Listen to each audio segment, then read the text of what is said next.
حركة. سؤال: ايه ده؟ انا ما اعرفش ربنا؟ معقول؟ والناس الكتير دي هما كمان شكلهم ما يعرفوش ربنا.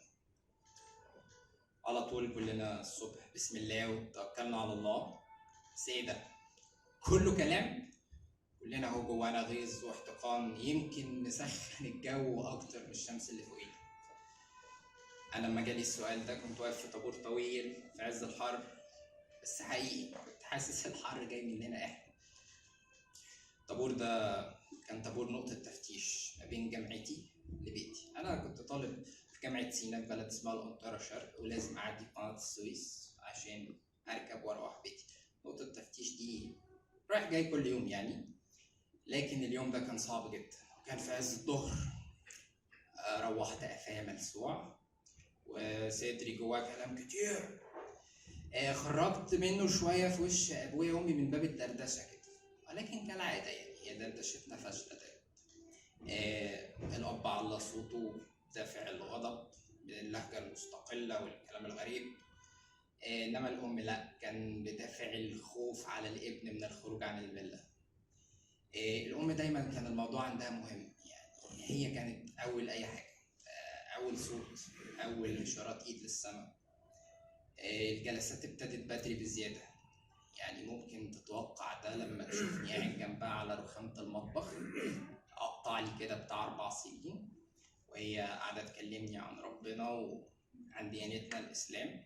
وبعدين بقى يخش أبويا كده يعرض معارضة غير مهتمة كده، هو داخل يسأل على الغدا بصراحة.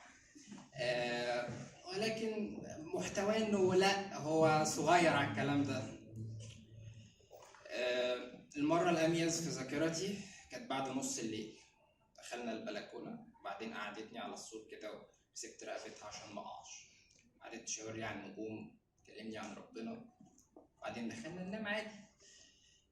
ففاجئتها ان انا عندي تخيل عن ربنا، تخيلوا شبه التماثيل الفرعونية كده والناس كانوا صغيرين. اعترضت طبعا، ده حرام وما ينفعش، بس كان بهدوء يعني. انا اسكت؟ لا. قلت لها طب على فكرة بقى انا مؤلف سورة قرآن زي اللي بتحفظيهم.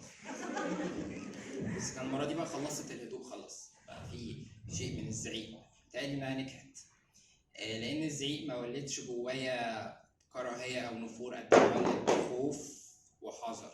كبرت شوية، بقيت مراهق، تخطر على بالي تساؤلات عن ربنا، لكن يقفل عليها بدري بدري بدافع الخوف والحذر من غضب الله. لكن كانت توقفني آية في القرآن عن النبي إبراهيم عليه السلام حين كان يتأمل الشمس والقمر بحثا عن الإله. حسيت إن التفكير مش حاجة غلط ولا بعملها لوحدي. زادت الاطمئنان أكتر في أول حصة فلسفة. 16 سنة دخلت المدرسة بتاعت الفلسفة، قالت إن هي عارفة إن إحنا بنفكر في ربنا ونسأل نفسنا عنه، وده عادي ومش غلط وكده. كبر العمر شوية وكبرت الجرأة شوية بشوية. بقيت بشوف عقول ومحطات فكرية غير الناس الحقيقية اللي معايا، وأذكر منها محطة مصطفى محمود، هذا الذي يتكلم عن الإله بمنتهى التفكر ولحد كبير من التجرد. عجبتني اللهجة قوي. أول حد ما يغلطنيش ضمنيا لو خالفت فكرته وهو بيتكلم عن ربنا. خرجت من المحطة دي مبسوط كتير، أعرف كلمات زي التصوف والعلم اللدني والمعنويات. كلمات كل شوية تكتشف لها طعم جديد، كلهم أحلى من بعض. وبكده غيرت العدسة اللي ببص منها على موضوع ربنا، من عدسة الخوف والحذر لعدسة التأمل والاختبار. بقيت استطلع ربنا في كلام الناس، في التفاصيل، في العلوم، في الفنون، في الآداب، لكن يوقفني دايما ويعجبني المصنفات اللي فيها لمسة صوفية كده. كانت تصيغ لي الفكرة بتاعت ان ربنا عارفه بالقلب مش بالعقل. بعدين كبرت تاني ودخلت الجامعة، اروح الجامعة عادي زي كل يوم، بس النهارده لا، لاحظت ان الاساتذة اللي بيخشوا لي المحاضرة بيفرغوا فينا مشاعر سامة كده. مغرورين بعلمهم قوي، زي ما يكون مش متواصلين مع الاعلى او الاعلم. خلصت الجامعة يوميها على الظهر كده وخرجت مستنكر يعني. وصلت نقطة التفتيش، الطابور الطويل اللي قلت لكم عليه ده في عز الظهر، ناس غضبانة سب ولعن وبيسرقوا بعض، كل واحد يقول للتاني سرقت دوري، عطلت مصالحي، او حتى سرقت رزقي. حتى انا كمان كنت زعلان على حاجتي اللي اتبهدلت، ويومي اللي ضاع. مش يومي ده بس، كل ايامي، كل دقيقه في حياتي كان مليها القلق دايما، زي ما اكون انا كمان مش حاسس بونس ومساعده الكبير. روحت في صدري حركه عنيفه جدا خرجت على هيئه كلمات مبالغ فيها كده، ابرزها وصف الناس بالملحدين. الغضب اتنقل للاب والام، عليت الاصوات، صياح عم الشقه، نمنا بسلبيه عظيمه جدا. عدت بعديها الليالي لحد ما جت الليله الاربع، خارج من نفس الجامعه بقلب ثقيل، قلبي مليان رفض وعدم تقبل، ممكن تقول شيء بالإهانة كمان. رجليا تقيلة بكرها ما بمشيش عليها. نقطة تفتيش، محطة القطر، مستني القطر اللي هيروحني بلدنا. كنت أشعر إني وحيد ومجهول رغم إن المحطة فيها ناس كتير، حزين كتير يعني. ولكن بعد دقايق تأمل كده لقيت للساعة دي وجه آخر، الحب، الاعتزاز بالنفس والانتماء. إن ما يبقالكش انتماء صحيح، لا تنتمي لأي شيء، أنت تنتمي لصاحب كل شيء. أنا مش تبع حد، أنا تبع الله. حسيت إني بحب نفسي، يعني حب النفس اللي جاي من حب الله، حب صافي غير مشروط. خرجت ساعتها من المحطة لأول مرة بإله محسوس.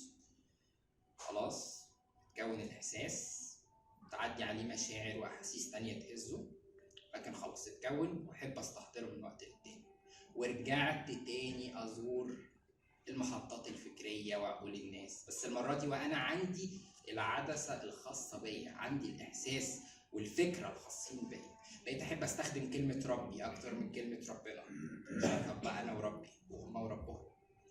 وأخيرا كنت في محطة أنيس منصور الفكرية، عشان قابلت كلمتين عجبوني وسلموا عليا كده: أن أحني رأسي أكثر لأكون أكثر احتراما، أن أغلق عيني أكثر لأرى أكثر، وأن أسد أذني أكثر لأسمع أكثر، فإن معرفة الله لا تكون إلا بالصمت والتأمل، ونحن كلنا آذان وعيون وأفواه، ونسينا أن لنا عقولا وقلوب.